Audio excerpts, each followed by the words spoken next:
안녕하세요. 오늘은 지난 시간에 이어서 아비멜렉 두 번째 이야기를 해보도록 하겠습니다. 사사기 9장이고요.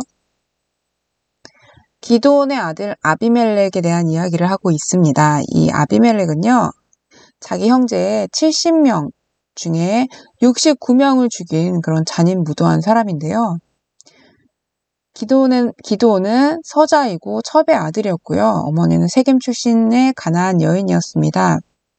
이 자신이 세겜 출신이라는 걸 이용해서 세겜 사람들의 마음을 얻었고요. 세겜 사람들은 자기들의 이익을 위해서 바알브릿 신전에서 은 70냥을 꺼내서 아비멜렉에게 줍니다. 이 은 70으로 건달과 불량배를 고용해서 기드온의 아들들, 자신의 이복 형제들은 한 바위 위에서 죽입니다. 은 70으로 70명을 죽이기로 계획한 건데요.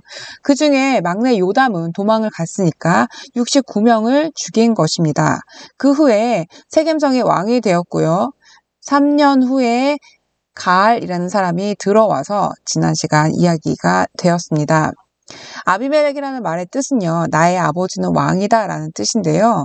아비멜렉의 아버지가 기드온인데, 이 기드온이 아비멜렉을 이름을 지을 때 나의 아버지는 왕이다 라고 이름을 지은 건 뭐냐면, 기드온은 사실 사람들이 왕이 되어달라고 했을 때 내가 왕이 되지 않을 것이다. 왕은 하나님만 왕이 되어주실 것이다 라고 하면서 왕을 거절했는데요. 이 거절한 게 아니라 이 거절한 건 형식적이라는 것. 기드온은 사실 마음속에 나는 왕이다라는 마음이 있었다는 것을 아비멜렉이라는 이름에서 볼 수가 있습니다. 악한 방법으로 세겜의 왕이 되었던 이 기드온의 아들 아비멜렉, 여기에 평화가 3년 후에 깨어지게 됩니다. 하나님께서 악한 영을 보내셔서 세겜 사람들과 아비멜렉 사이에 틈이 벌어지게 서로 미워하게 한 것인데요. 가알이라는 사람이 등장합니다. 이 사람이 왔는데요. 이 동네에 와서, 이 세겜에 와서 사람들의 신임을 얻죠. 그리고 포도주를 수확하고 포도주를 마시는 연회에서 아비멜렉에 직접적으로 도전장을 냅니다. 그러자 그 자리에 있던 방백 스불이 아비멜렉에게 은밀히 사자를 보내서 이 사실을 알리고 밤에 매복해서 공격하라고 전략까지도 알려줍니다. 아비멜렉은요, 그의 부하들과 함께 세겜 사람들을 물리치기 위해서 밤에 오고요. 갑자기 아침에 해가 거의 떴을 때 이 가알이 매복해 있던 사람들이 오는 것을 보죠. 그리고 스불에게 저기 사람들이 몰려온다라고 하니까 사람들이 아니다. 저거 무슨 그림자다. 아니다. 다시 봐라. 저게 사람이다. 그랬더니 너가 아비멜렉을 죽인다고 하지 않았냐. 죽일 수 있다고 그렇게 큰 소리 치지 않았냐. 너가 그렇게 비웃던 아비멜렉과 그 사람들이 오는데 너 한번 가서 싸워봐라. 라고 이렇게 등을 떠밀죠. 그래서 결국 가알이 전쟁에 나가서 지고 맙니다. 세겜 사람들을 다 물리치고 아비멜렉과 그의 부하들은 세겜을 점령합니다. 세겜을 점령한 후에 그 후에도 아비멜렉은 계속 세겜 사람들을 몰아붙이게 되는데요. 세겜성에서 도망한 사람들이 세겜 망대에 도망을 갔습니다.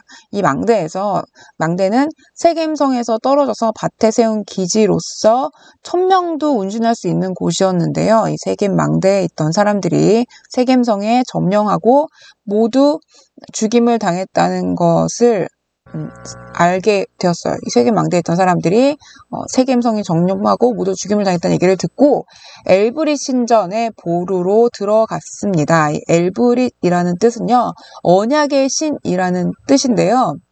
생산의 가나안 바알브릿과 같은 가나안 우상으로 생산의 주신입니다. 언약의 신이라는 뜻인데 이 신전이 있었는데 이 신전에 보루, 성경에서 보루라고 나오는데 밀실, 지하 이런 의미예요.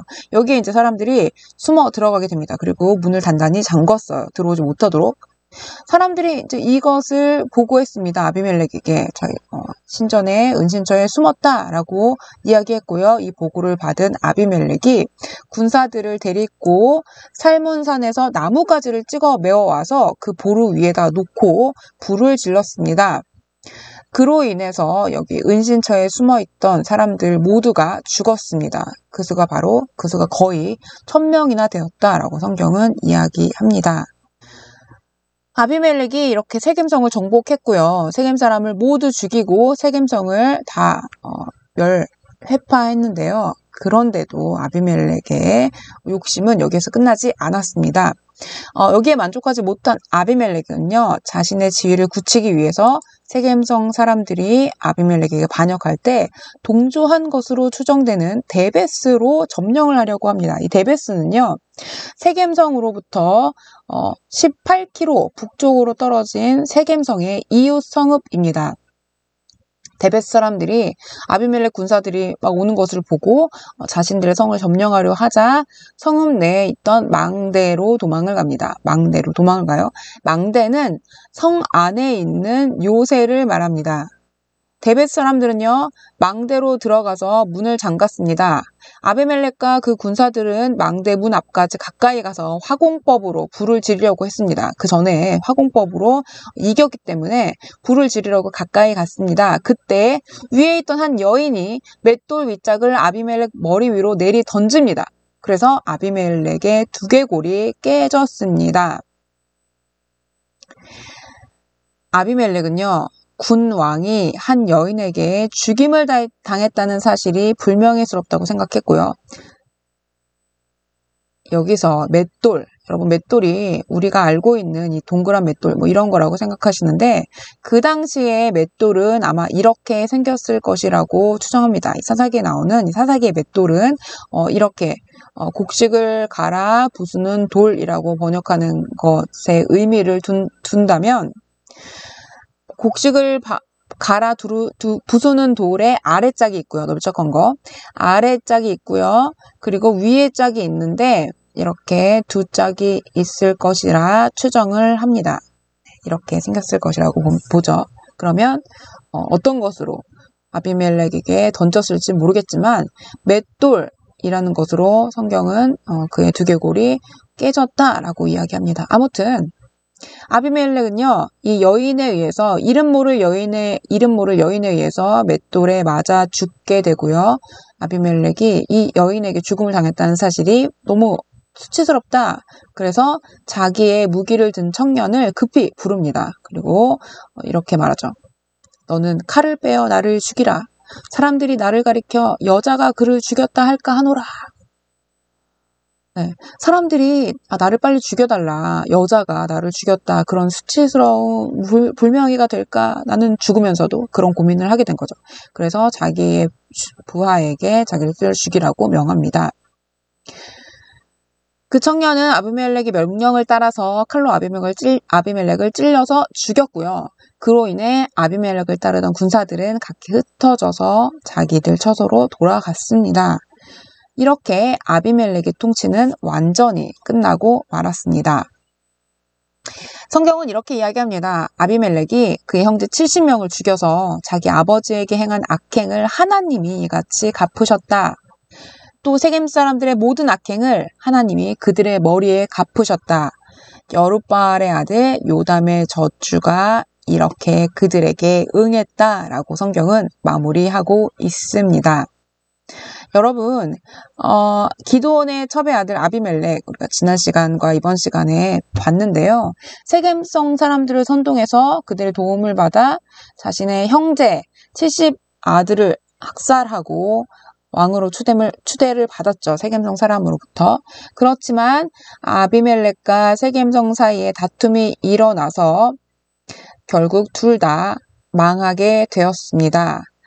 하나님은 악행을 보고 계시지 않으시고요. 욥기 11장 1절에 하나님은 허망한 사람을 아시나니 악한 일은 상관하지 않으시는 듯하나 다 보시느니라고 했습니다. 하나님이 악행자의 결말이 어떠한지를 오늘 본문 그리고 성경을 통해 심판을 통해 나타내시고 이후에도 그리고 종말까지도 끝까지도 하나님은 심판하십니다.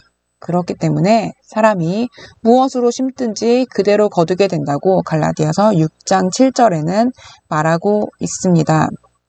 여러분, 우리가 오늘 이렇게 말씀을 통해서 보면서 우리가 악하게 사는 사람들의 악인의 결론은 어떻게 끝날 건지를 하나님이 살아계시기 때문에 하나님이 반드시 이것을 심판하실 것이라는 것을 믿고 승리하는 그리고 늘 선을 행하는 우리 모두가 다 되셨으면 좋겠습니다. 감사합니다. 오늘도 승리하는 여러분 되시기를 바랍니다. 성도는 그리스도의 재림과 심판이 반드시 임할 것을 믿고 거룩한 삶을 살아야 합니다. 세상의 가치관에 흔들리지 말고 휩쓸리지 말고 오직 주님 안에 거하는 우리 모두가 되기를 소망합니다. 감사합니다.